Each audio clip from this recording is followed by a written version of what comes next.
Thank you. Good evening, everybody. First of all, Happy New Year and welcome to our first full council of 2026. And hope you all had a good break, and I'm looking forward to take this forward. And I'm here, Councillor Strauss is away, so I'll be taking this meeting as the Deputy Mayor on his behalf. I believe we have one member of the public here, but and welcome, but he's not going to ask any questions. So we can actually move on to the official business of this evening. I believe we've received one apology from Councillor Strauss. Are there any? Councillor Tully. Councillor Evans also gives her apologies. Any further? Thank you. Agenda item 2. Are there any declarations of interest in the following agenda items? No. Thank you. So turning now to the minutes. Have we all had the minutes from our last meeting on Tuesday, the 9th of December 2026. 25. Oh, it's 2025. Getting ahead of myself already. I was only talking to somebody earlier about not knowing what the day is. Really. So yeah, have we got any questions about those minutes?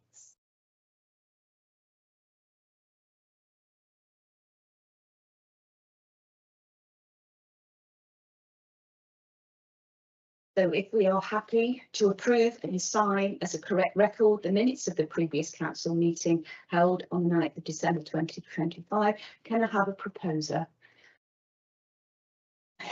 Councillor Solé and a seconder, Councillor Isaacs. Thank you. And for show of hands, all those in favour? And that's carried. Thank you.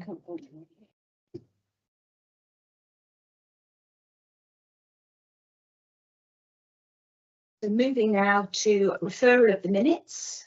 So to note the minutes and actions arising from the committees shown below. The Personnel Committee held on the 1st of October 2025, the Grants Committee on the 6th of October 2025, the Finance and Governance Committee on the 21st of October 2025, Planning and Development and Licensing Committee on the 23rd of October 2025, Community in Place Committee on the 4th of November, Planning, Development and Licensing Committee on the 20th of November 2025, Operations and Assets Committee on the 27th of November 2025, and last but not least, the Community in Place Committee on the 2nd of December 2025. I think all we need to do is to note those. So can I have a proposer, please? Councillor Hughes, and a seconder. Councillor Firmin. I put hands up a bit further on the back row so I can see you. And a show of hands. Thank you. So turning now to item 6, and that's to oh dear, I'm not doing very well, am I? I'm getting ahead of myself. Any communications or announcements from the town mayor, which was 3 minutes.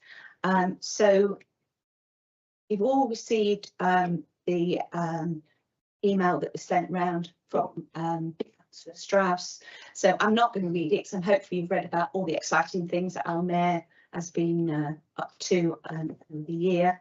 I'm going to just pull out a couple of the ones that he's been to see. And obviously, I mean, the big one was Christmas. I think it was a Christmas light switch on, which I'll touch on a little bit in my report as chair of Community in Place. But I think we can all agree that Councillor Strauss has had a busy first half of his mayoral year in 2025 was very, very busy. And a highlight of which is that he said is the carols around the bandstand, which raised a fantastic £831 for his chosen charity, Bold and Brave, which is part of the Young Sunset. And given the rather challenging weather, so I think it was a bit hit and miss whether it would actually go ahead. This was an incredible achievement, and he'd like to extend his heartfelt thanks to everyone who braved the elements and contributed So he wants to thank Taunton publicly.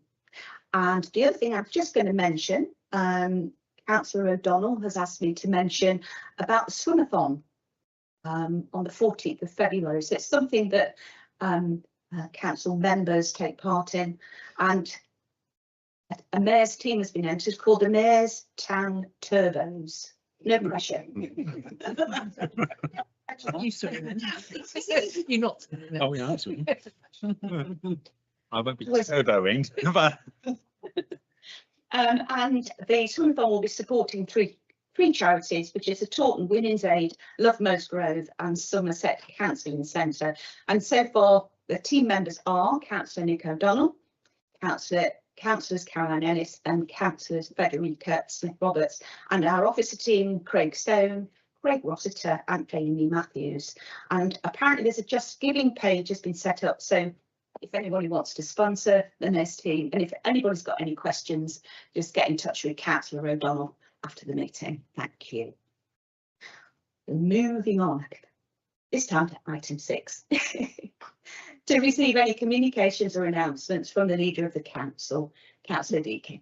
Thank you very much. Yeah, just 2 or 3 quick things from me for members and for members of the public. So the window for the nominations for the Civic Awards is now open. So we've all had an email this afternoon from Joe Comer regarding that. So please, members, think about people in your community who would like to nominate, and equally anyone watching, listening out there. If there's anyone in your community who you think is deserving of recognition, please get in touch with your local town councillor to nominate that individual as well. And I'm sure members will look onto those to nominate them on your behalf as well. So a plea for those, please. Also a plug, as always, for the Ward Member Initiative Scheme. Please look for projects in your community, things that we can be using that funding on. Again, members of the public, please put ideas forward to your local council about how that funding could be used. We've got it there to use in our communities, so please let's make use of that. And then the third final thing for me, because I know we're going to talk about the budget today, which a lot of effort has been gone into over the past few weeks and months. But just in case we're not here meeting in February, I know it's a reserved date. I know a number of members and members of staff are running the Taunton Half Marathon on the 1st of March. So I just want to wish everyone who's getting involved in that. Yes, I am running. Yes, yes. Wish them the best of luck, just in case we're not here in a month's time. And yeah, hopefully there's going to be lots of support out on the streets around. Thank you very much. So next, item 7, reports from the chairs of committees and working groups. So just got 3 minutes. So can I call on the Chair of Operations and Assets to kick off, please?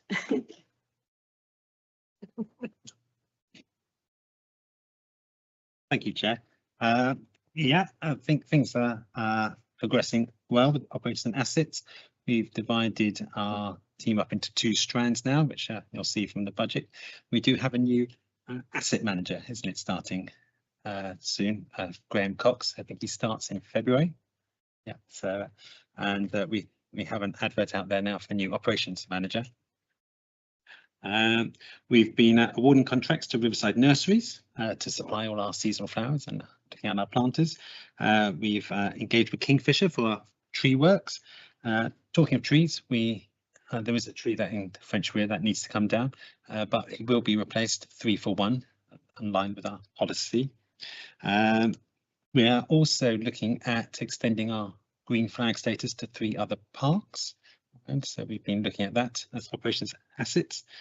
And you may have noticed that the hoarding's gone up around that little section on the Bridge Street and Tangier Way. So we are starting to, we've cleared that area and starting to look at how we can landscape it and how we can design that area. So we've been looking at that. Last time, back in November, I reported about the community payback. It seems, I mean, this is, we've just engaged them, so we are finding our way.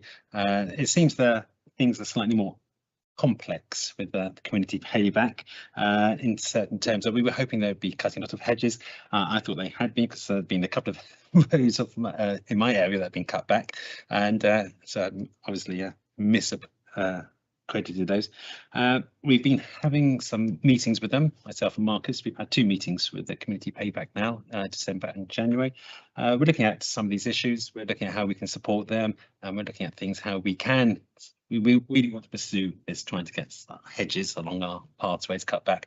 They've been clearing paths and leaves and vegetation along some land of our parks. We're just looking at how we can supply materials for them to help them do that, like dumpy bags. We've had a good discussion yesterday about some of the other projects we can be doing. So again, I would say to any ward member, if you see something in your ward, you think, oh, that could just be cleaned up, and you think that might be something that the community payback could do, then pass that on to Marcus, and we can certainly pass it on. We can certainly see what they say. So, I mean, they might not be able to do everything, but if that's something they can do, then do pass it on. Some of the things that we talked about yesterday is getting them to clean the town bridge. So that's a very useful thing, and actually just removing graffiti. So we've had evidence of graffiti. I mean, that's something that our maintenance team would go and do, but we can get the community payback to do that. So we are pursuing, and we have regular meetings with them now, virtually every month, just to touch base, because I think they will be a very vital source. And I think other parishes are cottoning on to this. So they're starting to get quite a few requests now. Next operations and assets meetings is on the 29th, and one of the things that we'll be discussing will be bollards. So it is coming back up, and progress on bollards. Thank you, Councillor O'Donnell. Thank you very much. Can I turn now to Councillor Smith-Roberts, Finance and Governance? Thank you, Chair. I don't really have much to add, really, because tonight's agenda has pretty much got a lot of the items that we discussed. Okay, thank you very much. In that case, I'll turn to Councillor Solé for Planning, Development and Licensing. Thank you very much. Last month's meeting went really efficient. Sorry, we had an update from the Neighbourhood Development Working Group. I couldn't attend that month, so Marcus gave the update, but it was really helpful. We also had a traffic management parking issue on Albemarle Road, and a HGV signage Leaf Street Road, which Councillor Pollard put in. We also discussed over 17 applications and 1 licensing application. Apart from that, very efficient. Thank you very much. Thank you very much. So the next one is myself as well. I'm Chair of Community in Place, so I'll just quickly read my report. It's not, there's lots been going on, but I'm going to keep it brief because we've got lots to get through about the budget.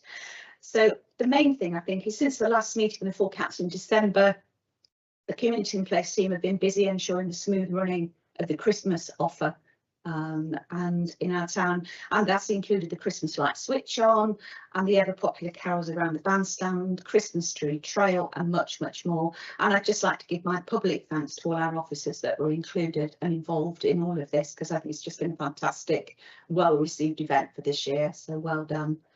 And then just to note for members that during our Community in Place Committee agenda each month, we have the local policing team come in and we have an update from them. So it was just to encourage you, if you've got any questions about anything that's going on in your ward, any incidents, if you can let Craig know in advance of our meetings. I think Craig's emailed you as well also about this, and it's just because it's really important that the local policing team get those questions in advance of the meeting so they can evidence it, they can, you know, get the stuff, and then they can prepare a good answer for it. So, and it's really worth it to have them at each of our monthly meetings, so we've got that resource there. Thank you. So that's my bit. So Councillor Packer Hughes, have you got anything to report from personnel or blanks? We haven't had any meetings since the last full council. So I believe that brings to a close all of our updates.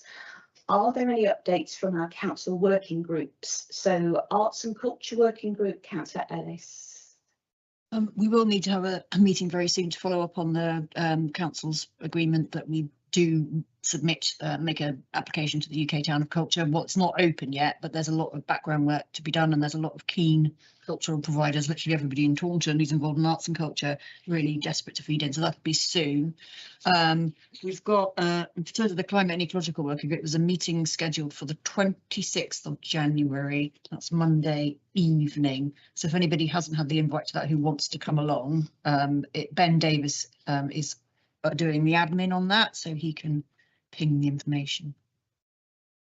Thank you very much. I can add that the Civic Task and Finish Group are due to meet next week, so we'll be able to do an update at the next full council meeting. The Major Projects Working Group, Councillor Smith-Roberts, any updates from that? Not anything major in particular, but just that the Paul Street toilets are ongoing and hopefully will be opening soon. So watch this space, but I'm sure you'll hear from me talking toilets when that's finished. That's fantastic, thank you. Transport Working Group. The Stewardship Working Group, Councillor Fraschini, anything to add? Haven't met for some time, I don't believe, so. No, nothing to add. The Plain Parks Accessibility Working Group, Councillor O'Donnell. Again, nothing to report. We only had the final tender done last. The Neighbourhood Development Plan Working Group, Councillor Solé. Thank you very much. It was a really interesting meeting actually. It was the first time that members of the public who wanted to join neighbourhood development plan attended. It was a total of, I think it was about 7 in total. There was a few apologies alongside with officers and then also some Somerset Council officers alongside with, if I'm correct in saying, Stuart Todd, the consultant. It was really good. Lots of introductions from everybody who was new members, and then it went into an overview of what Stuart is actually looking to achieve or have achieved in the past with other places. And then really it was just looking on to the next stage, really, what we can achieve as a, as a group.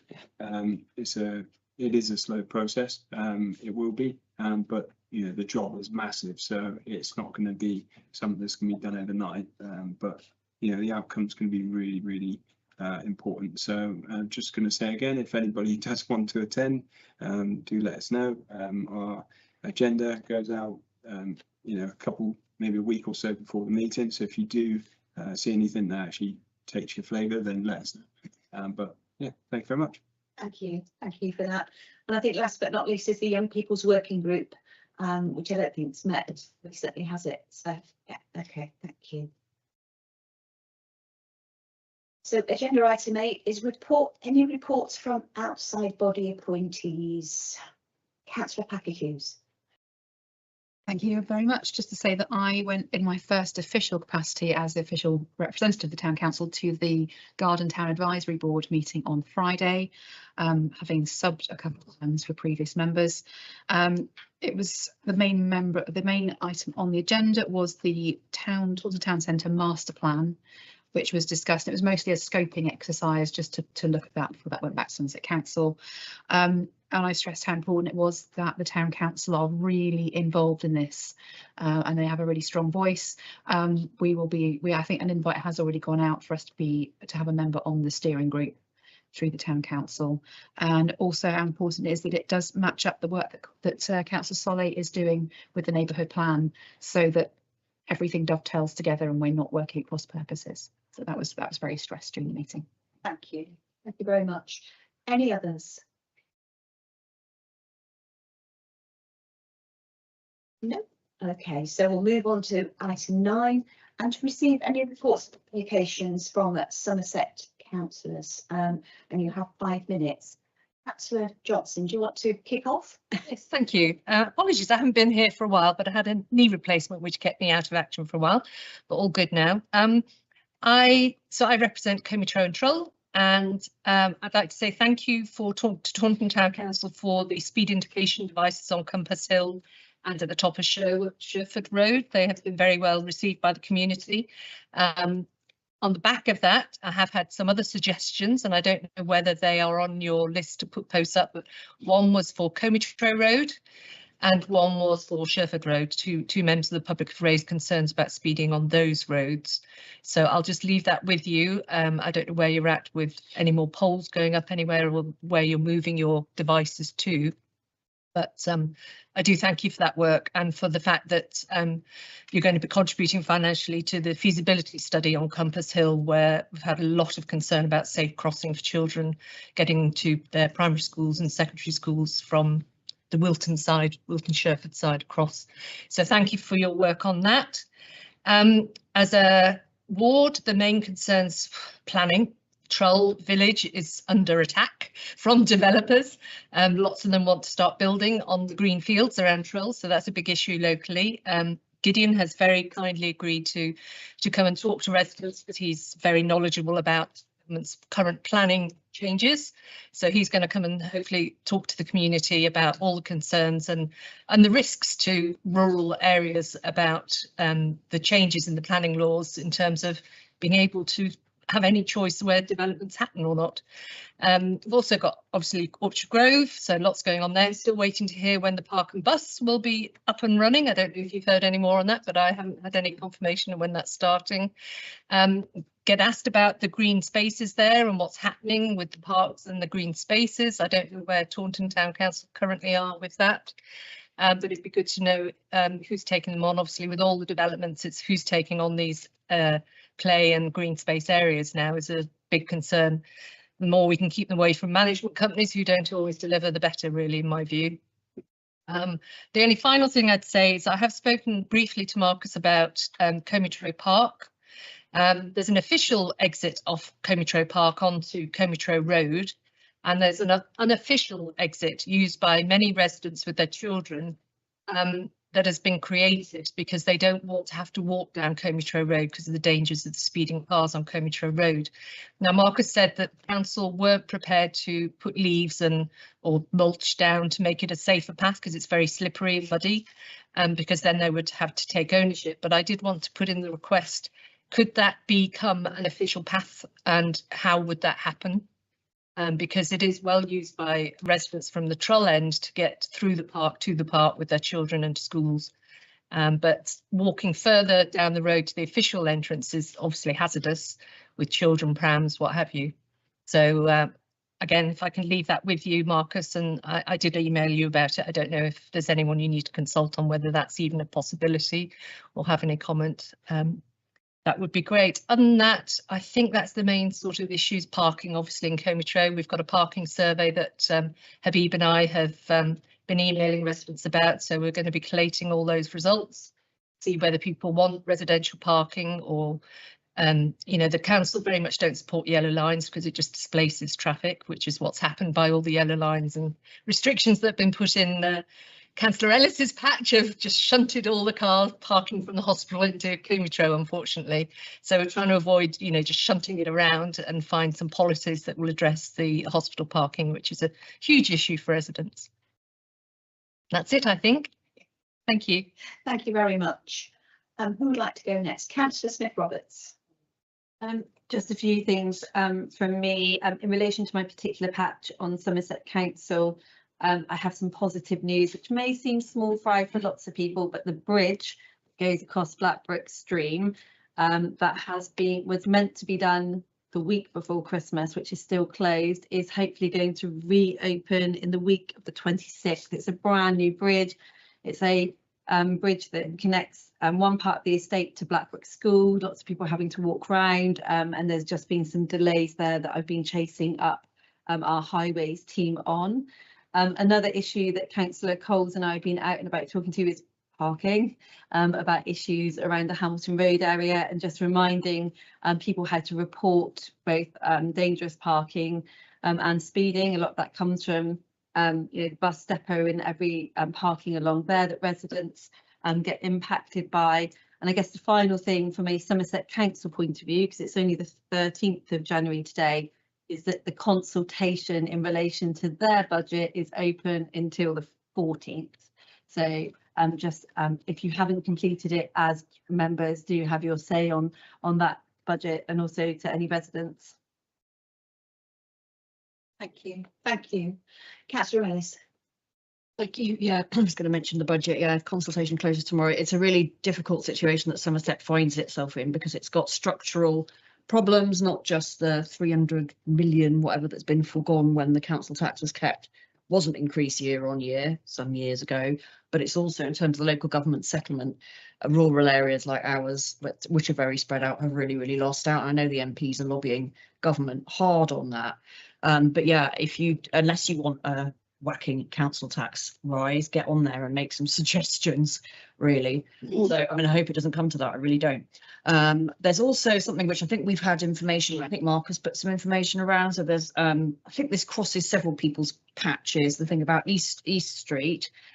From next Monday to Friday, there's going to be a road closure, full closure, unfortunately, not for pedestrians, but for vehicles, because there's a restaurant opening there, and the developer has to go in and put in all the services. So that'll be one week, which is awful, but you know how else are you supposed to do it? It'd be great to have, obviously the business opening, and then straight after that there'll be road resurfacing taking place. That won't involve, that'll be done in the evening, so it won't affect things in the daytime. So everyone needs to be aware of that. I'm still waging my little campaign about severely disabled people on universal credit with limited capability for work-related activity. So they've agreed, Somerset Council agreed an exceptional hardship scheme for this year, but I got them to agree also that officers would consider whether it would be possible to have a special policy for that group of disabled people who have been hit with 800, 900,000 pound bills they cannot afford, that will damage their health and their well-being. I've sent officers what I think would be a very neat solution that address some of the issues with that. I've yet to hear back on that. I fear I may still be battling on that one till kingdom come. But if you're concerned about that as I am, please feel free to lobby, jump up and down, and share the petition. Thank you. Oh, sorry, with the one hat on, yes, I'm very pleased about the speed indicator device we've got on Staple Grove Road. When I was coming out of whatever the last council meeting here was, walking down the road, I thought I'll just stop and see what the cars do, and all the cars that I saw were slowing down. Once it was flashing up, they all slowed down. So really, almost we could do with them all the way along the Wretched Road into perpetuity, but also a rational speed limit, because the speed limit along there is ridiculous anyway. Thank you. Thank you. Thank you. Councillor O'Donnell. Thank you. So I'm representing Robarton and Staple Grove. Yes, parking has really been our biggest issue. I think with 42 million cars on the road, it's not going to ever going to go away. Just to report back that the resident parking scheme in Robarton has now gone live. So that's Addison Grove, Greenway Road, Greenway Crescent. It finally went live just before Christmas. Obviously, that's already now displacing traffic to other areas, and we are getting reports. Myself and Derek are going around talking to residents further afield up Gypsy Lane. We've been there before, but we need to go and talk more about it to see how it's displacing. We've been talking to residents on Staple Grove Road. I've been with Councillor Ed Furman. So again, displacing traffic is a big issue once you start restricting where people can park. Still campaigning to get Salisbury Road and resurfaced, because it looks dreadful. So I keep hammering Somerset Council for that one, because it's in a dreadful state. And something that would be great if the Town Council can help us with is residents are reporting now, with the new building works going on at Staple Grove, all the traffic restrictions going on. I mean, I haven't heard any reports that it's a problem. They seem to be maintaining two-way traffic quite nicely there. But people in Grove Gate are indicating that it's quite difficult to get out in the mornings with traffic coming down and building up, and they've been asking for a keep clear sign. We've been asking, myself and Marcus, we've all been asking, we're still pushing to try and get that move forward. There we go. Thank you very much. Councillor Deakin. Thank you very much, Chair. Yeah, a couple of bits from me.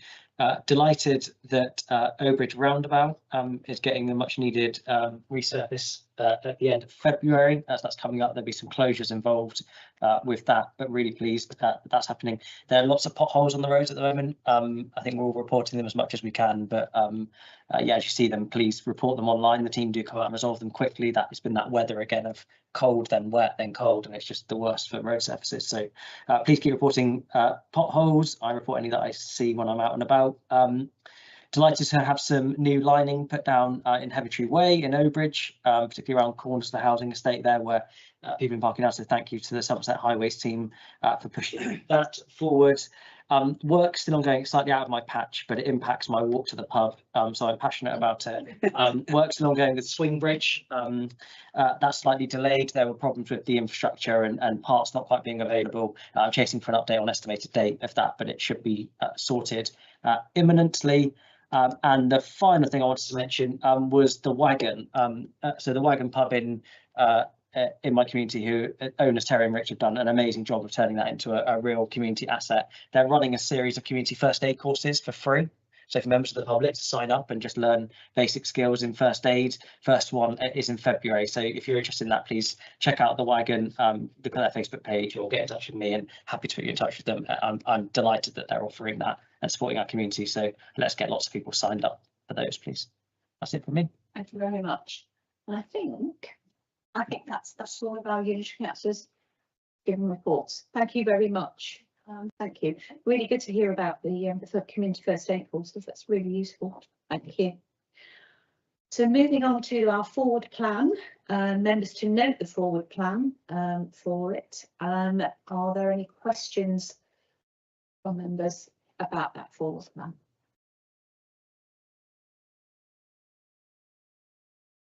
Okay, so if we're all happy, we will note it. So can I have a proposal, please? Councillor Pollard, second Councillor Stainthorpe, and all those in favour. Show of hands. Thank you very much. So turning on now to our agenda item 11, which is about the finance and the budget for 2026-27, and I'd like to call on our responsible finance officer. I'm going to go to Councillor Smith-Roberts because this comes a recommendation. Okay. Okay. So before we do that, can I call on Councillor Smith-Roberts? Thank you, Chair. So thank you for giving me the opportunity to present the budget item for the 26-27 financial year. I think this is the first time that I've done it, so we'll see how I get on with this. So today we come together as a group to consider the draft consolidated budget as recommended by the Finance and Governance Committee, and to agree the final budget and precept request for the year from the 1st of April 26 to the 31st of March 27. This is one of the most important decisions that we as a council make every year, because the budget that we set today determines how we resource our services, how we deliver for our residents, and how we invest in the future of Taunton. Local councils have a legal duty to set a balanced budget that reflects both our ambitions for the town and responsible stewardship of public funds. In doing so, the council must carefully weigh cost pressures faced by us as an organisation, the need to maintain and also to improve local services, and the impact that this has on our residents' council tax contributions. Over recent months, the Finance and Governance Committee, together with all relevant service committees, of which the chairs are in the room this evening, has undertaken detailed scrutiny of income and expenditure proposals. We've looked at where efficiencies can be found, where investment is needed also to maintain, but also where we can improve services, and how best to balance our books while protecting the things that matter most to the people of Taunton. I should add here that we could not do this without the fantastic team that Gail and Donna and Marcus and all the others do to pull this together to make this happen for us. It is not an easy task to juggle the demands that we make as councillors when we want that, based on what our residents want, to then come forward today with what this budget brings. So the proposed budget and associated precept request represents our collective judgment on the appropriate level of service provision and financial prudence for the year ahead. It is framed to ensure continuity in delivering core services, those which we have built on over the past couple of years, and that how we've seen Taunton flourish over that time. That includes what we want to do with our open spaces, how we engage with our communities, how we look to improve our town centres, and also I couldn't not mention the toilets. Whilst remaining mindful of the ongoing financial challenges that all tiers of local government face, but also the cost of living crisis that continues to affect many residents within the area. As we debate and ultimately vote on this proposal, I encourage all of us to focus on how this budget supports both collectively Taunton, but all of our different areas, but alongside that, the long-term well-being of our residents, how it underpins that delivery of council priorities, and how it reflects on our commitment to transparent, accountable and effective governance in Taunton. At our last meeting of the committee, we approved for onwards debate in this meeting our precept increase being in line with inflation, which at the time I want to say was about 3.7%. However, following that meeting, I think it was probably the next day, I had to suddenly message Gail and go, oh, I think there's a change going on. I asked for this to be reviewed because the inflation rate had dropped. So therefore, we've got a decision tonight to make whether or not we base that precept increase on what the paper is this evening that's in it, or as I would like to recommend, that we increase it to 3.2%, which is a lot of financial calculations that Gail has done, and she's going to give us a little update in a second, so that we can actually juggle the demands, but also minimise the impact that we make on our residents, whilst also delivering great and awesome services. Over to Gail. Roberts. I have a presentation I thought I'd just take you through. Clearly there's detailed reports attached to the agenda and the full budgets there, which considers both options as Councillor Smith-Roberts has set out. But I thought it might just be useful to go through the major points in this year's budget. So what I'm going to go through is what the recommended precept is, which is what was recommended by the Finance and Governance Committee. The key changes for 26-27 are major projects and investments that are included in the budget, financial implications for the residents, financial implications for the council, and a little bit at the end that shows the budget distribution. Most of this is in the full report anyway. Put some background in, and then Councillor Smith-Roberts kindly spoke about all of these things, but each of the committees has considered its draft budget. So you can see the dates on there. The Community and Place Committee considered its budget on the 4th of November, the Grants Committee on the 17th of November, the Operations and Assets Committee on the 27th of November, and the Personnel Committee on the 3rd of December. Following all of that, the consolidated budget was taken to the Finance and Governance Committee for scrutiny and consideration on the 16th of December, during which time the inflation rate was running at approximately 3.7%. Subsequent to those 4 committee meetings and before the Finance and Governance Committee, we received this year's tax base increase. So whilst we were running with a 3.7% increase on the original precept, which would have been less than the 6.95 million shown there, once we received the tax base, precept increase was increased to 5.8%, which was about 130,000 from memory, because of the impact of the increase in the tax base, which resulted in the band increases staying at 3.7%, which is really the impact on the residents. And at that stage, the band increase would have been a band D increase would have been £12.06, so about £1 a month on top of the existing. So the key changes, you'll see that the organisational design has been reviewed, splitting operations and assets, and also increasing staff numbers. So the staff numbers for the current year budget was 61.7 full-time equivalents, and for next year that's gone up to 79.6 full-time equivalents. Much of that is in the frontline operations and assets teams. You'll notice that we have overarching nominal codes now for various maintenance categories, which we've discovered is an easier way of budgeting for various things such as grounds maintenance, compliance checks, all of those things. And then once those the expenditures utilised under the individual assets, then we via monies from the overarching pot. We've added street lighting for our own street lighting in the parks. We've added pavilion upgrades and sports pitch improvements. We've also created sinking funds for equipment that we've purchased since we were put in place as a council, so that we have monies to replace IT equipment and open spaces machinery in due course. We've also changed the way that we're going to deal with the interest income that we've been getting, keeping 200,000 in the budget to offset against the expenditure, whereas in the past we've moved that money to an earmarked reserve for capital uses.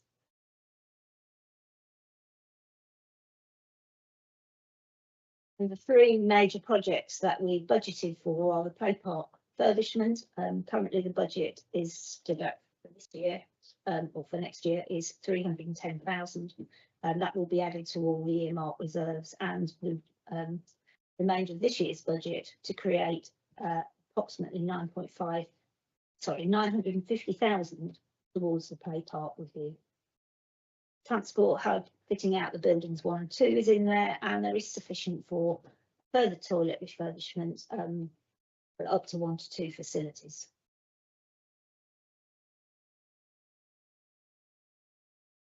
I hope you can see that.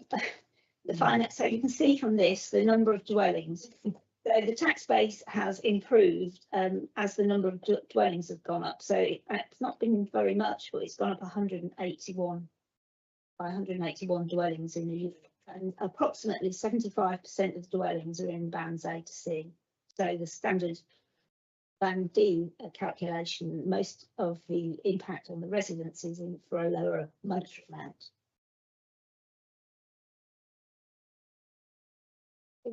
Yeah, so there's a total of 28,499 dwellings now that are captured. And on the next page, that shows the band D increase, the band increase for the proposed budget that was recommended by the Finance and Governance Committee. So the precept increase would be to 6,955,600. As you can see, a band D increase, that's £12.05 a week, bringing the band D up to £337.60. As most of the properties are in the band B, that would be a £9.37 increase annually, and that is £262.58 total for the year for our piece. In comparison, following the work that Councillor Smith-Roberts asked me to undertake, if we take the next slide, that shows the impact of the 3.2% increase. So that's reducing the preset by 32,894. The band D is £336 a year. That's a £10.45 increase annually. Or the band B would be £261.34, and that would be an £8.13 increase annually on their council tax. I provided a briefing paper to members prior to Christmas and post the inflation rate being announced as reducing. Following that, the next day, the Monetary Policy Committee of the Bank of England met, and they reduced the base rate by 25 basis points. Whilst it's too early to tell whether that trend is going to continue, because December figures aren't announced until the 21st of January, all the economic press is saying it could continue in a downward trend.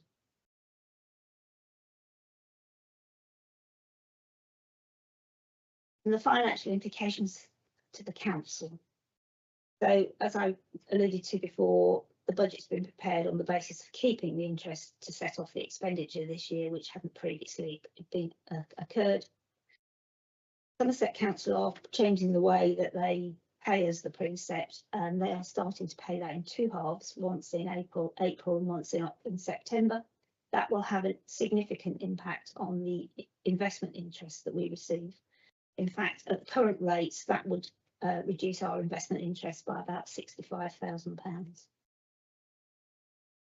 The increased structure, the payroll budget has also been increased by 3.8% to include the annual pay award, which is clearly outside our influence.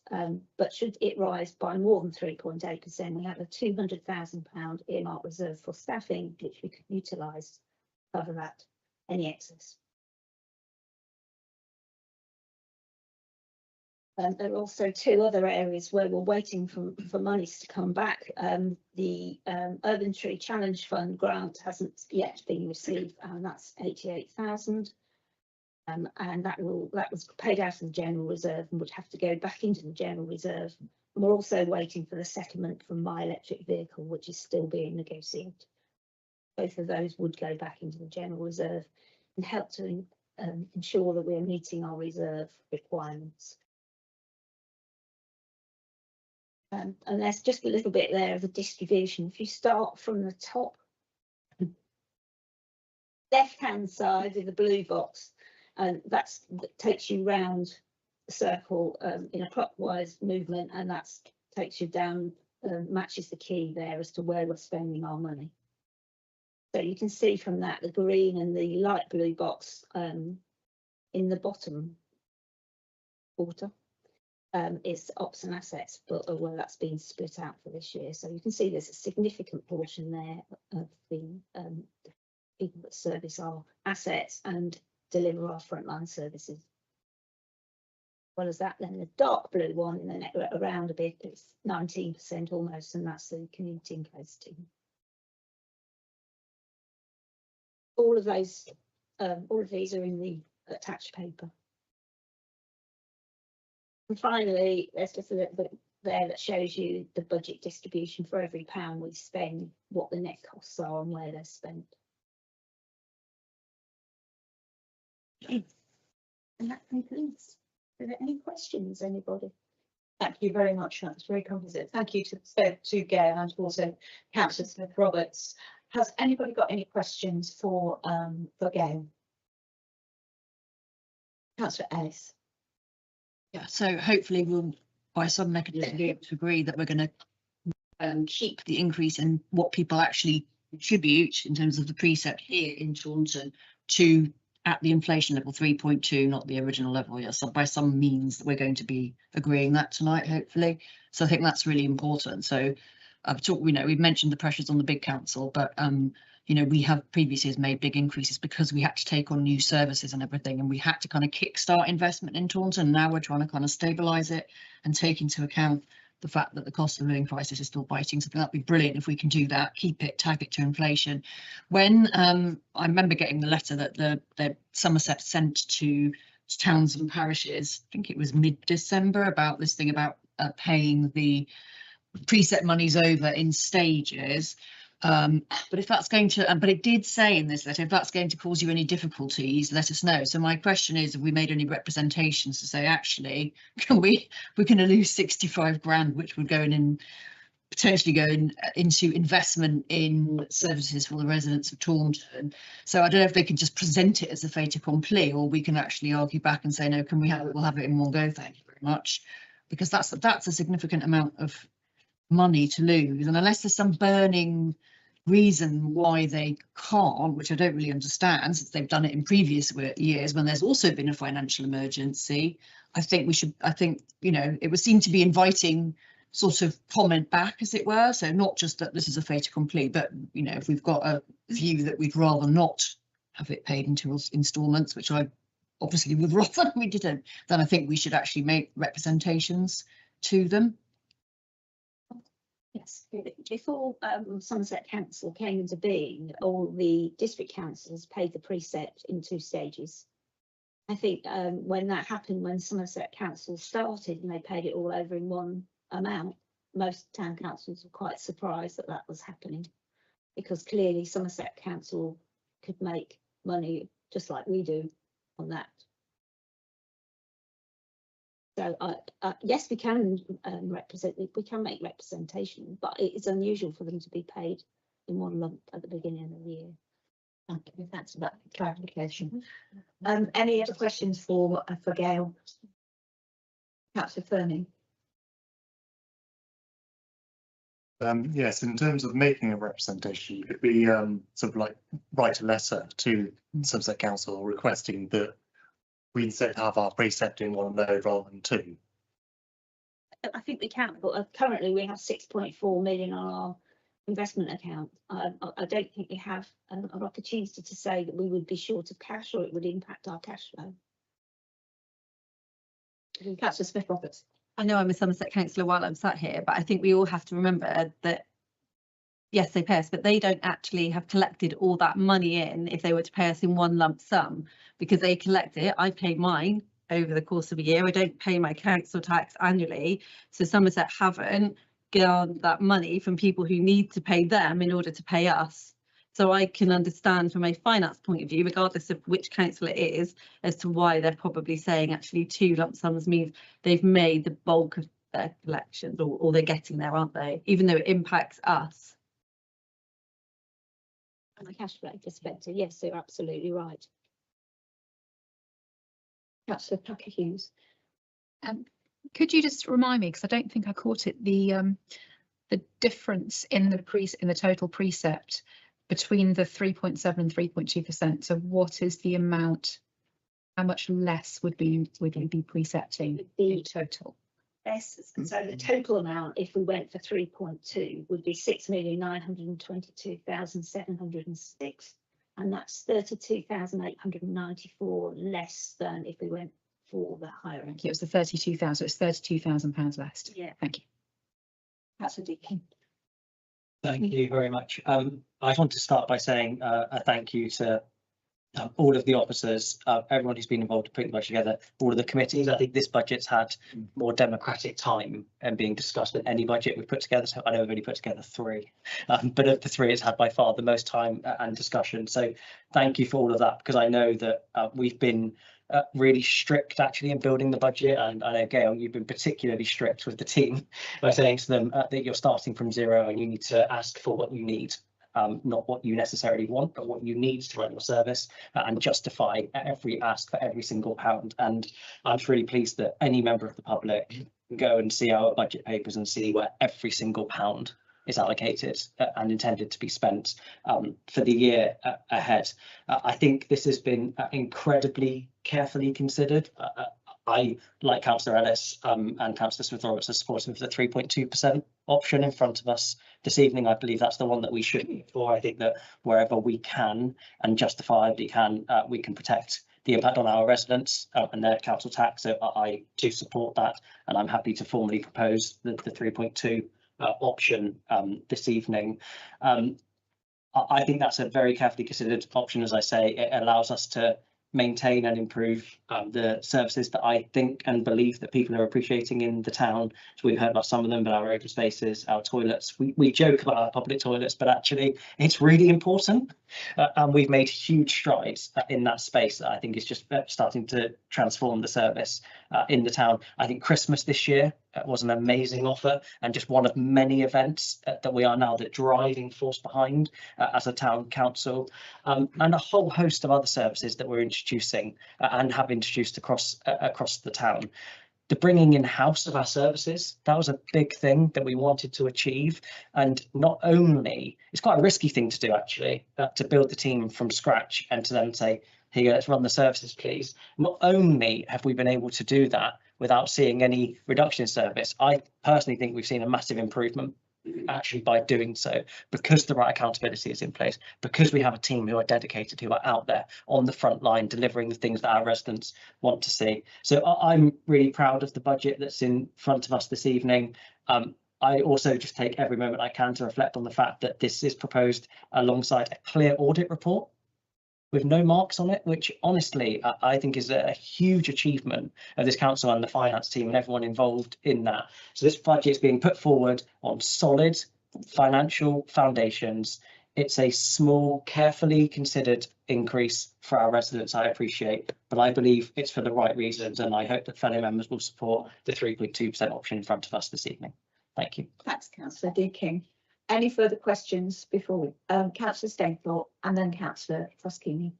Thank you, Chair. Chair, yeah, I'd just like to support councillor Deacon there on percentage increases. Certainly going for the lower increase is vital, I think, to our residents. And we made a commitment early on saying that we would make sure we didn't go above the rate of inflation. And by actually reflecting on the current rate of inflation, not just taking the headline rate when these calculations were done, I think shows the residents that we are making sure we come good with our commitments. And I think that's vital to us. Being able to deliver the services that we have done and continue to do with, you know, keeping our costs down as low as possible to deliver the best services, I think is exactly what our residents want. Excuse me. So I fully support it, and I think we should push through with a lower increase if possible. Thanks. Thank you. Councillor Frascini. Thank you, Chair. Just a couple of questions for clarity, if possible. I just wanted to kind of understand the rationale between breaking ops and assets up and the increase in staff. I know you said there were frontline services in terms of the frontline roles, but why such a large increase in staff in compared to the capability of what they're doing now? Why did it need to break and then increase the staff so such by a large scale? Really, that's the first question. Yeah, can I ask our town clerk to come back on that, please, Donna? Yeah, thank you for the question. So we looked at the overall structure and the operations that sit within the operations and assets team. Because we was having to recruit some additional staff into the front line, the service area was too broad and too big to be able to manage under one head of area. So that's why it was split between the two to ensure that we've got more accountability and transparency and obviously operational delivery. So it used to be obviously the operations and assets because we had the operations and assets committee, but having just sat under one head of, it was too big an area for them to be able to manage and to be able to manage effectively. So that's why the decision was made to split it.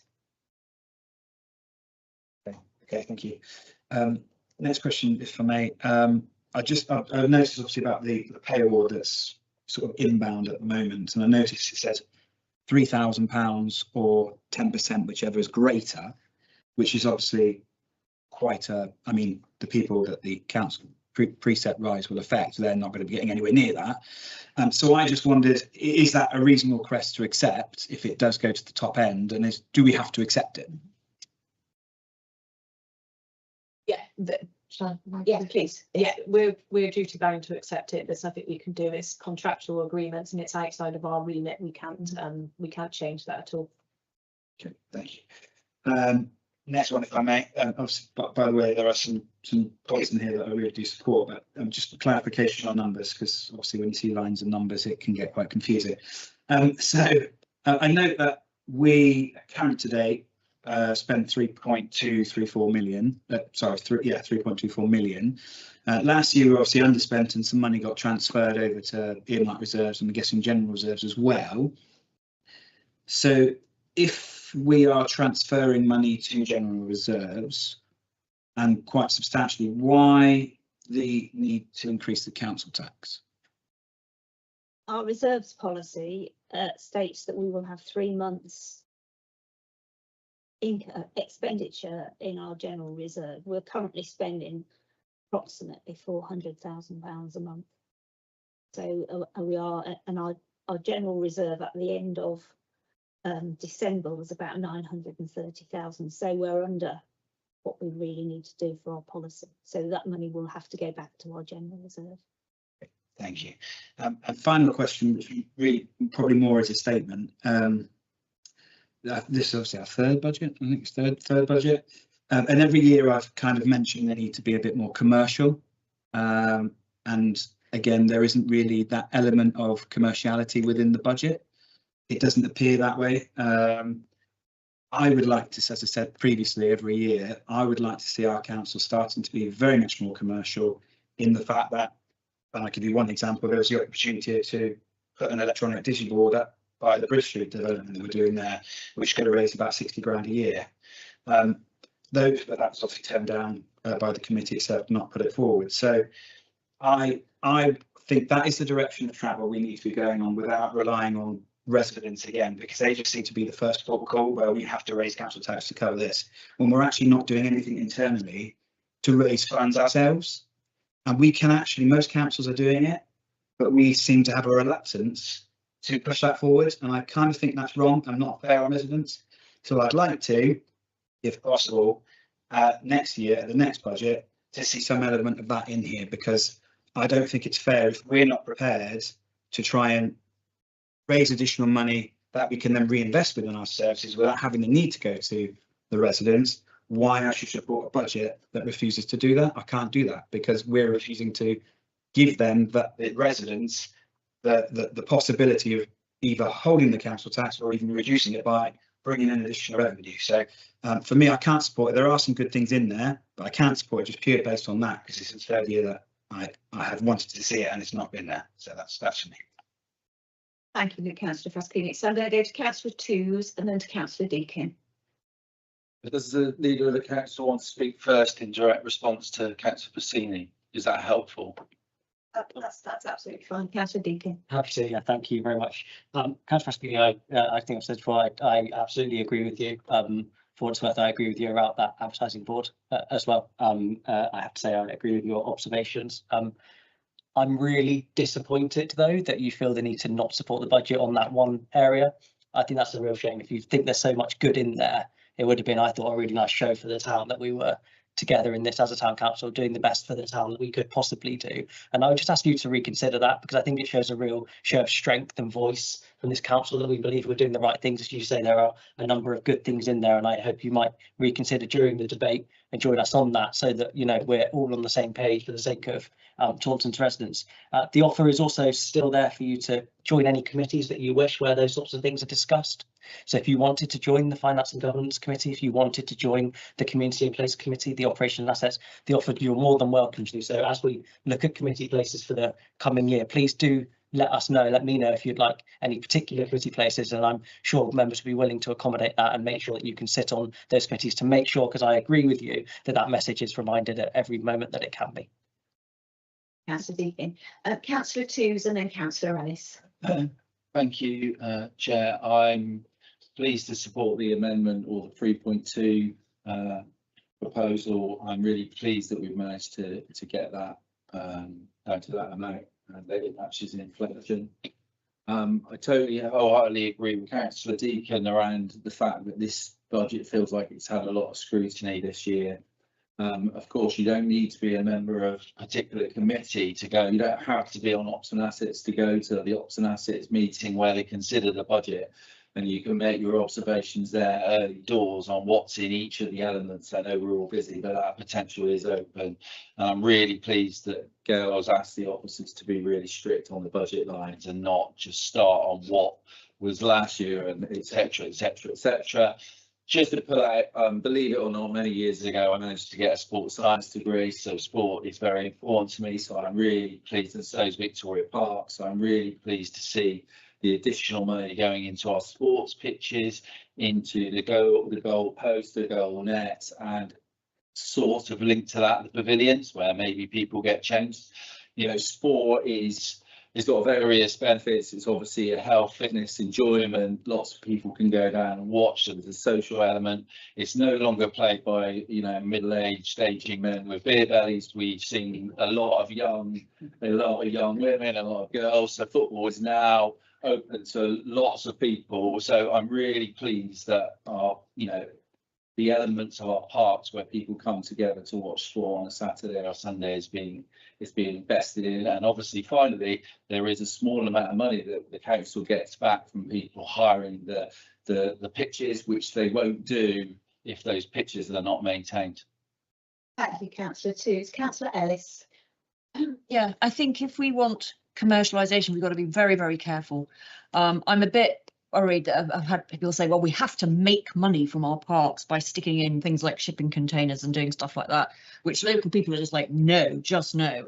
And the thing about the Bridge Street, the digital billboard, that was turned down by Somerset Council planning, right? So it's a non-starter. However, if we have all got, and I don't want to suggest that you employ an officer to look at commercialisation. Hell no, we've got a big enough staff as it is. But I think it's behoves us to come up with ideas that are contribute to placemaking, or at least don't detract from placemaking in terms of ways to make money. So like if you were Somerset, unfortunately we don't own the car parks. So Somerset Council has sat on a lot of car parks, which if I was them, I'd have covered with solar panels like they do in France, and I'd be making money that way. There's probably, you know, if we can come up with things that don't detract from the public space and placemaking duties in regard to just spoiling our town centre, let's come up with some ideas.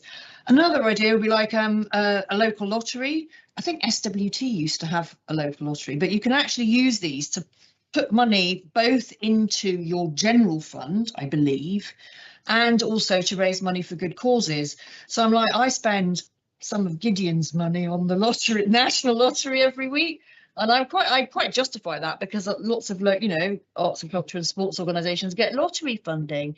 But I mean, there's, you know, people would potentially buy local lottery tickets and they could have a nice prize. We could funnel some money into our general fund, and to boot we could funnel a bit more money towards our local community group. So that's my suggestion of the evening. Let's all come up with positive suggestions, you know. Otherwise, you know, this is our council. This is the council of the people of Taunton. They want their community and public services. They belong to them.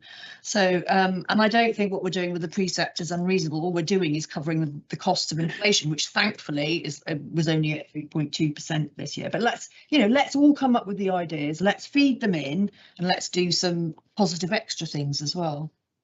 Thank you, councillors. I mean, there's some really, really good discussions and debate, and hopefully when we look back on it, when we go back on the recording, we can take a lot from this moving forwards. I'm going to go to Councillor Packer Hughes and then to Councillor Fruskini. A couple of points, and firstly, just to thank you, Councillor Ellis. That's a fantastic. I know both myself and Councillor Deacon looked together and went, grants.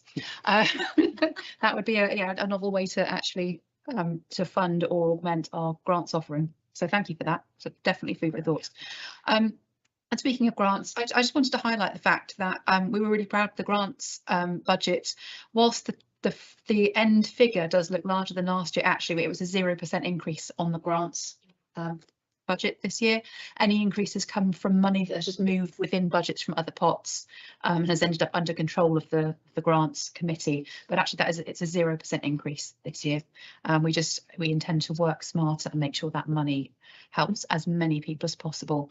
But I also, speaking to the Christmas offer that has come up earlier this evening, I just wanted to report back actually that I had an interview with BBC Somerset, BBC South African, BBC Points West, to talk about the Christmas offer. They came to talk about the free parking.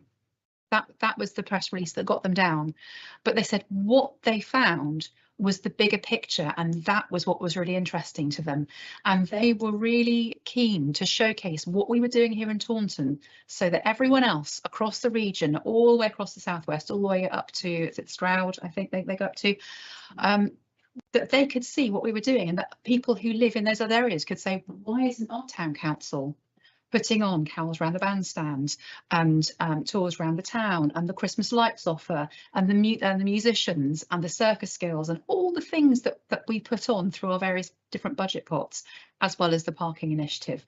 Why aren't other councils being as innovative and proactive to boost town centre footfall? They thought that was really, really inspirational. And most of that happened off camera, sadly, so it didn't make it into the final cut of the story. But I just wanted to highlight that those are relatively small amounts in the budget, but they really make other people sit up and take notice of what we've got in our town. And it really made a really positive impression to visitors who said, they all said, actually, we need to come back to Taunton when we're not working and come and check it out. So, thank you. Thank you very much. Councillor Fruskini. Thank you, Chair. I just wanted to reply to Councillor Ellis, actually. I actually would support employing someone who had the expertise to come up with a master commercial plan, if not employ contract consultant to do it, because with the greatest will of the world, we can all come up with ideas, which is absolutely fine. I'm sure we'll come up with lots of them, but the actual practicality of it all and the actual turning it into a reality is going to be above us. So having an expert in that field do that, either a consultant or an employing a member of staff, to do that, to come up with a Grand Master Plan for us to then be able to look at and decide, yeah, that's exactly where we should go, to give us the idea of returns, etc., and all of that. I would actually support that, because actually I think that would be the right way to go. Thank you, Councillor Pasquini. Can I sorry. all these different people. Yeah, can I just say something first to count in response? Part of the finance team, we have two halves to the finance team, well, three if you include procurement, but we've got the day-to-day finance team, and the other side to that is the financial resilience team, which Angela leads, and part of her role is to help us look for commercial opportunities that we can use to support our precept and ensure that we don't continue to make such large precept increases. So we do have that, and she does look to speak to other councils and work with them. We in her team, they're looking at advertising sponsorship policy currently. We're looking at potentially putting in place a limited company that we could own, and therefore we could take on contracts. There's a variety of things that we're doing, but they're taking time to come to fruition. Go to Angela if you'd like some more detail. Angela. Yeah, thank you. Thank you. As Gail said, my role is to look to see what opportunities there are to increase our income beyond the precept. And one of those aspects is setting up what they call a local authority wholly owned company. Now, there are various bits and pieces and strings attached to that, and we've started the groundwork on scoping out what that will be, what that will look like. Now, I would totally agree with you, Councillor Rossini, we do need support with that, and we're certainly working with Marcus and Gail to try and ensure that we work with our solicitors to bring in some commercial experts to help us. But that work has started, and I've started scoping out what I think would be the opportunity for us, what the risks are for us as an organisation, and let's be perfectly fair, there are some risks within that, but that work has started. Now, how long it will take us, I don't know, but my aim would be, but this time next year, that you will have hopefully TTC Limited or whatever else we want to call the company set up, so that we can then take advantage of other parish councils' tenders or whatever else is out there. So whether we cut ex-parish councils' grass or we support their parts, that would be the process. Now, there's a long road between now and when we get there, but that journey has started, albeit initially from our perspective, to understand what we want from it ourselves. So that journey has started, and as soon as we feel that we're in a position to talk to members a bit more, then we'll organise a sort of a more informal workshop that we can go through our initial thinking and gather your views, because you know a lot of you have worked in the business environment, and that is an important piece of an element to it as well for your advice and support. Thank you, and I think sort of, you know, drawing on that, I think the important thing is we are still only a few years old, and I think these sort of, you know, when you're starting from zero, from the ground, we're working our way ground up, and absolutely, and I agree, Councillor Fraschini, that you know with others here we do need to look at other options for funding, but we can't do it all quickly. We have to gradually get there, as Angela and us both have, and also with Gail. We're gradually in that process, and I think you know we're making good inroads. I would like to sort of draw the discussion in and move to, unless there are any other questions, we can move to the vote and the proposal, and I will defer to the town clerk for her advice. I was just going to say, obviously, you were talking about reducing it to 3.2. You need to decide what budget line you're taking the point at the 1,000 it was, off of what line to bring it down to the 3.2, if that's what you're going to propose. Can I just say where you put it? When we increased the budget, when we were at the Finance and Governance Committee, because we'd got the new tax base in, the additional 130,000 that was going to be raised went towards the play parks. So I suggest it comes off there. That's where it went.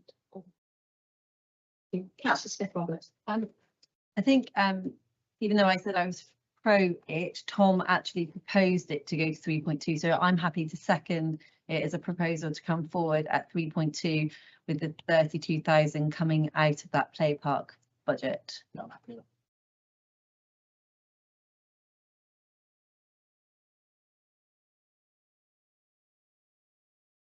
Okay, so. That's confirming, sorry. Sorry, yes. Yes, I want to also put in an amendment to ask that the council write that letter to request that we can have the precept paid as one payment rather than two. Thank you.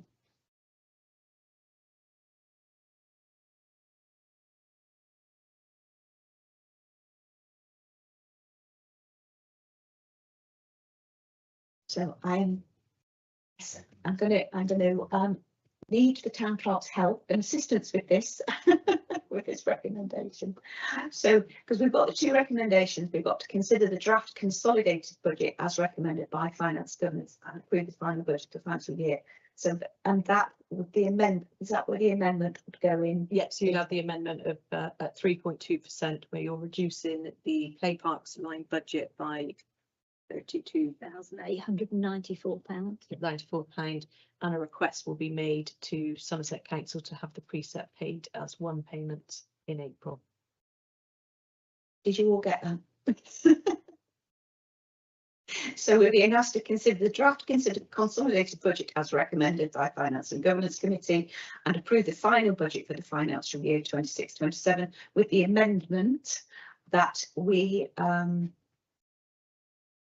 have agreed the 3.2% budget, and which would involve removing the £32,894 from the play park equipment. Play park refurbishment. We have a proposer with Councillor Deane and we have a seconder with Councillor Roberts. Can I have a show of hands to support?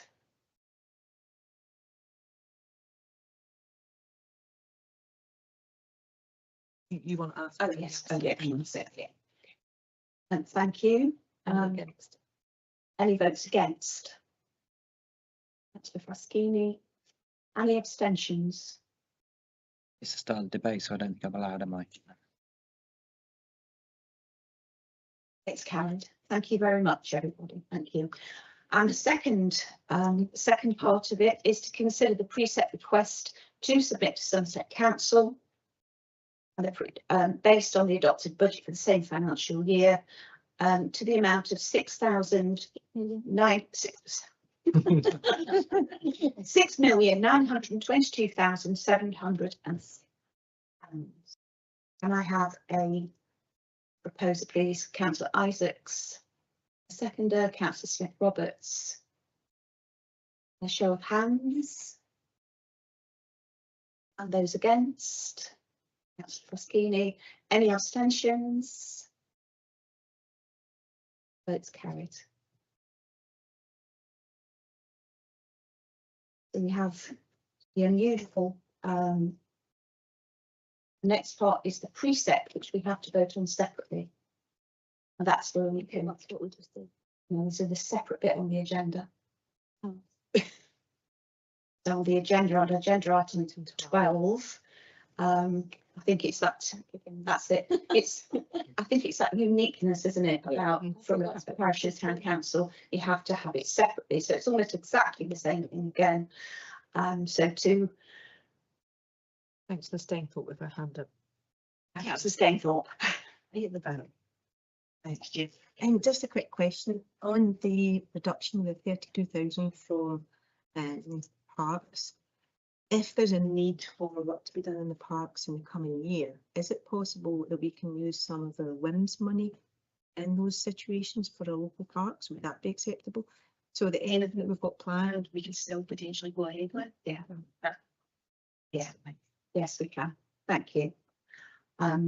Yes, so the 12 is the precept. that we have to do, as I've just said, we have to do it separately to agree the preset request of £6,922,706. Request to submit to Somerset Council the financial year 1st of April 2026 to the 31st of March 2027, and we can put an amendment. We have to have a separate vote for the amendment to send a letter, or can we do that at the same time? You've already done that on the previous agenda item, so that's okay. Can we propose that? Councillor Firmin, second to Councillor Hughes. Just ask her. So with that number, is that for the 3.2, just procedural? Yep. Yeah. Okay. That's 3.2 On the band increase. on the band increase. Yeah. And the pre-trip. Yeah, so they propose that. Yeah. And Councillor Packer, you do get that one, Ollie. Yeah. Show of hands, all in favour. Thank you. Those against? Any abstentions? That's carried. Thank you very much. Thank you. So moving on to item 13, fees and charges. So I'd like to call on the Financial Resilience Lead, Angela Farmer, to introduce this item. Thank you. Thank you, Chair. Good evening, members. Before you tonight is the proposal for fees and charges for 26-27. Taking a step back slightly, when we came to you in earlier last year, sorry, apologies, to request the fees and charges increase, we did instigate and ask you to agree a review of fees and charges, which we have now done, and the majority of that is set out in the report. The first part was just to understand generally how our facilities were being used, and based on 24-25 information that we've received, that is set out in the report for you. And as you can see, mainly our parks are being booked for football pitches, with some American baseball in there as well. In respect of the cost analysis, unfortunately, this really is our first year of operation as generally managing the parks ourselves. So whilst the idea was to actually try and look at actual costs of provision against what we were actually charging from a fees and charges basis, we haven't really been able to do that. Any work that we would have done could probably have actually misconstrued either the fees that we wanted to charge or the income position. So the intention is, and with your agreement, is to undertake that piece of work in 26-27 and report to either yourselves or Finance and Governance in September 26. A significant amount of work has gone on with the fee structure, majority of which is set out in the fees and charges booklet in red so that it's easily identifiable.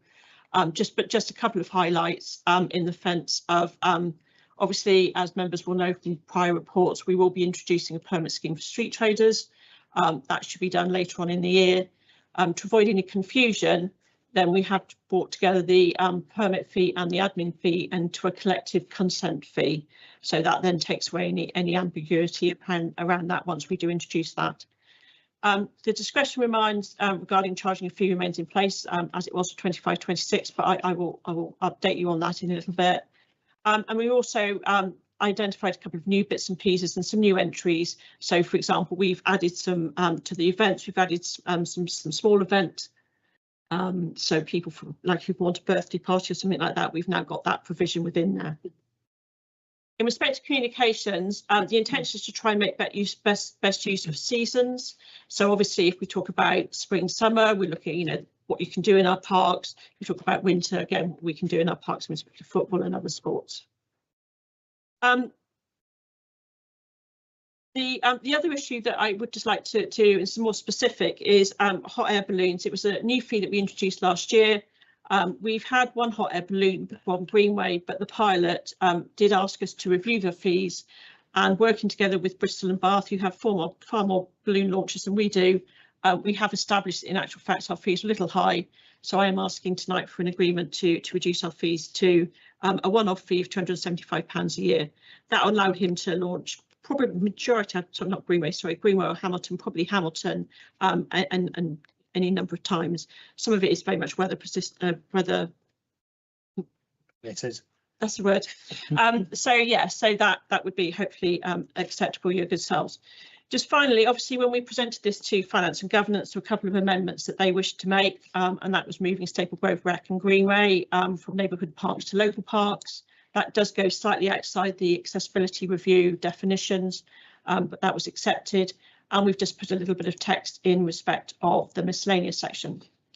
The other point of debate at the meeting was around the discretionary section, and what we've done, or what I've done actually, is removed the specific reference to the Friends group in respect of the consent fee, and made that a more general wording, so that although we may not charge an event fee for a particular event, we do hold the ability to charge a consent fee should we deem it necessary. Certainly from April, we'll be introducing an approval process for our discretionary reductions in our fees, of which obviously the event fee and the consent fee will be part of that process. So it will be scrutinised by members of the strategic leadership team. But hopefully that wording will then overcome any of the issues from the finance and governance meeting that we held last month. So overall, that's a quick run through, but happy to take any questions. Thank you very much, Angela. Councillor Ellis. Yeah, most of my comments at FinGov were about the position of friends groups.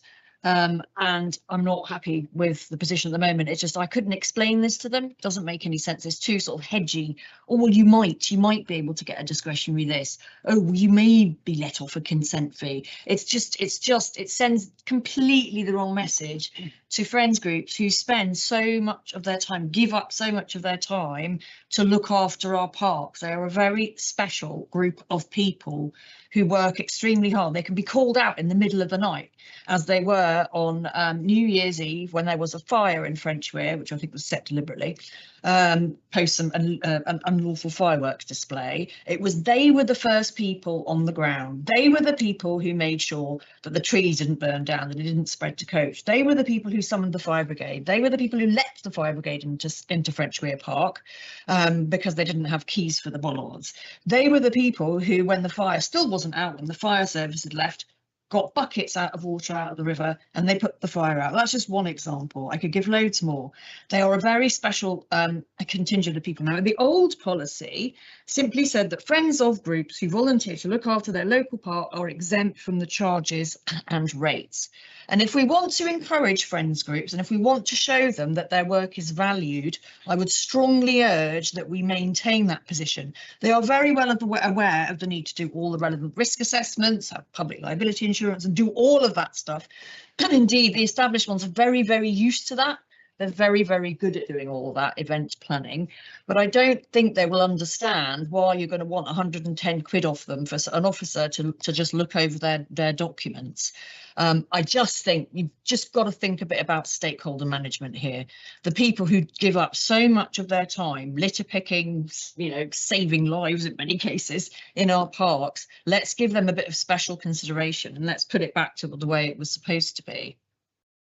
And also, and my question, sorry, is a question, because at FinGov I said, there hasn't been any consultation with the friends group, can we consult them? And to my knowledge, they haven't been consulted between then and now. Thank you, Councillor Ellis. Councillor Smith-Roberts. Thank you, Chair. We debated this quite heavily at Finance and Governance Committee, and when we took the vote, we were in favour of what these recommendations are that have been now added in the paper before you.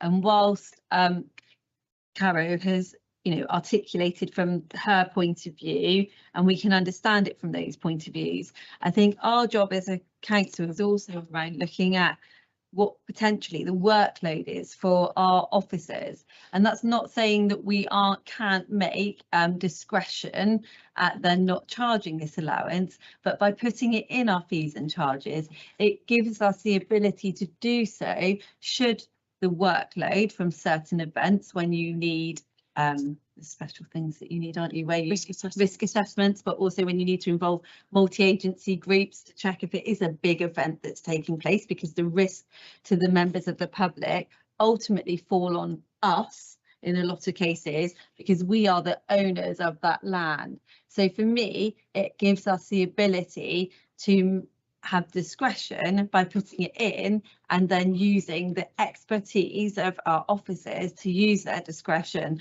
when it shouldn't be charged. Thank you, Councillor Smith-Roberts. Any other questions? Councillor Fruskini. Thank you, Chair. I just had one question. I don't know a lot about American football, by the way, so I'm just curious about the charging for American football. So if you were to train for an hour, it's 15.20, but if you were to play a match, it's £91 per hour. That, and my understanding is that is the fees that we've been working through and we've adopted since we've joined, since I've become part of this organisation. So, and they were obviously increased last year, and that's the new fee now. So. Okay. Have you seen a number of decrease in teams or anything along those lines, or usage? Just seems very, I don't know how long an American football match goes on for, 2 hours maybe, I don't know, so, you know. August. Thank you, Chair. I'm an American football fan, actually, so I do. All right. Person to ask. Somerset Wide, obviously based out of Victoria Park, and there's 53 players on each side, so you think over 100 people using that facility on a given match day probably indicates why there's lots of equipment as well with the pitch. It's quite intensive lining as well, requirements in terms of the numbering and stuff on the pitch. That might be why it's reflected in the higher than standard association feed, where it's 22 players in total. Thank you. Thanks, Marcus. We'll have a chat later about who's going to win the Super Bowl. The twos, and then Councillor Smith Robertson. So just a general question, please. I was at the finance and governance, like perhaps this before it said, so I've given this a good airing, but just to double check for those organisations that do generally annual stuff, is there anything in here that changes the timeline of when they've got to tell you things or anything like that? So just to make sure that timelines and when they need to approach the council is not changing because of the consent fee form, I think. No, as I said, we are introducing a formal approval process.